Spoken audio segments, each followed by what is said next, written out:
menjelaskan tentang pengembangan peralatan manajemen risiko dan penggunaan derivaties dalam manajemen risiko finansial. Kami terdiri dari 5 anggota, yaitu yang pertama saya sendiri, Kamila Lestari, yang kedua yaitu Hafid Iqbal, yang ketiga yaitu Rifani Rahmayanti, yang keempat yaitu Rika Aprilia, yang kelima yaitu Dian Manur. Perkenalkan, nama saya Rika Aprilia Musyifa. Di sini saya akan menjelaskan tentang manajemen risiko finansial.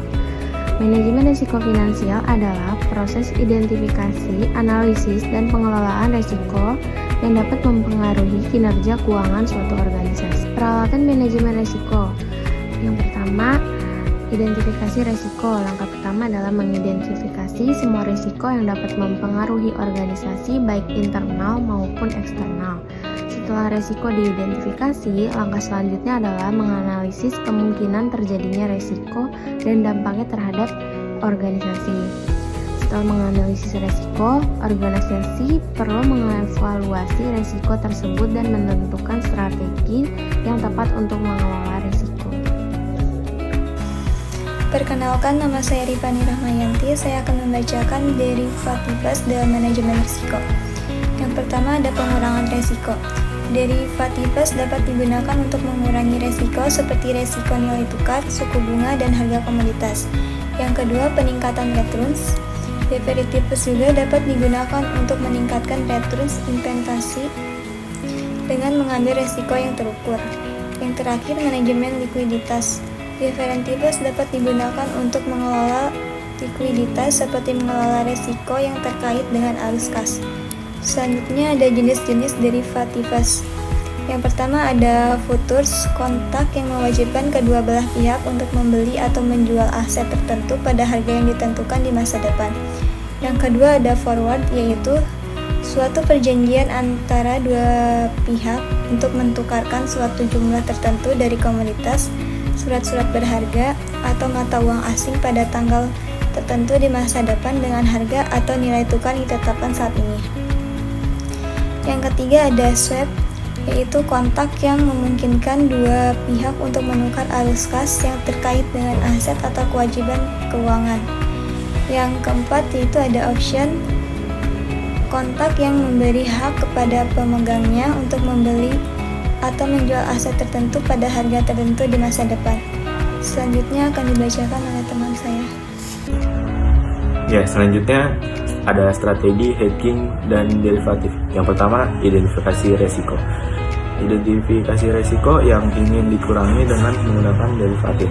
Yang kedua, pilih derivatifas. Pilih jenis derivatifas yang tepat untuk mengurangi resiko yang telah diidentifikasi. Yang ketiga, tentukan posisi.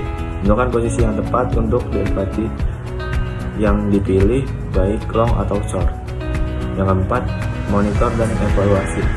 Pantau secara berkala efektivitas hedging dan evaluasi kembali strategi hedging jika diperlukan. Dan selanjutnya, pengukuran risiko. Value at risk. Mengukur kerugian maksimal yang mungkin terjadi pada suatu portofolio investasi dalam jangka waktu tertentu. Selanjutnya, stress testing. Menguji kinerja portofolio investasi dalam kondisi pasar yang ekstrem. Nama saya Dian Nurani. Di sini saya akan melanjutkan presentasi dari teman saya, yaitu integrasi derivatifas dalam portofolio investasi. Yang pertama, verifikasi, yaitu derivatifas dapat digunakan untuk verifikasi portofolio investasi. Yang kedua, peningkatan return. Derivatifas dapat digunakan untuk meningkatkan return investasi dengan mengambil resiko yang terukur. Selanjutnya yaitu pengurangan resiko. Derivatifas dapat digunakan untuk mengurangi resiko seperti resiko nilai tukar, suku bunga, dan harga akomodasi. Yang keempat adalah manajemen likuiditas. Derivatifas dapat digunakan untuk mengelola likuiditas seperti mengelola resiko yang terkait. Selanjutnya adalah regulasi dan kepatuhan. Yaitu yang pertama adalah BAPT. Di Indonesia, regulasi derivatifes diatur oleh Badan Pengawasan Perdagangan Berjangka Komoditi atau BAPT. Yang kedua adalah CFTC. Di Amerika Serikat, regulasi diatur oleh Commodity Future Trading Commission yang disebut juga dengan CFTC. Dan yang ketiga adalah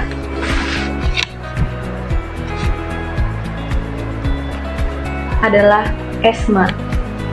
Materi selanjutnya yaitu tantangan dan peluang. Pertama yaitu kompleksitas.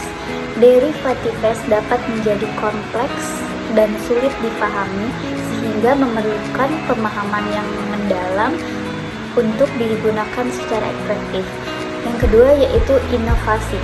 Derivatifes terus berkembang dan inovatif sehingga membuka peluang baru untuk manajemen risiko dan meningkatkan return investasi. Kesimpulannya yaitu derivatifes dapat menjadi alat yang efektif untuk manajemen risiko finansial, namun penting untuk memilih derivatifes yang tepat, memahami risiko yang terkait dengan derivatifes, dan mematuhi peraturan berlaku.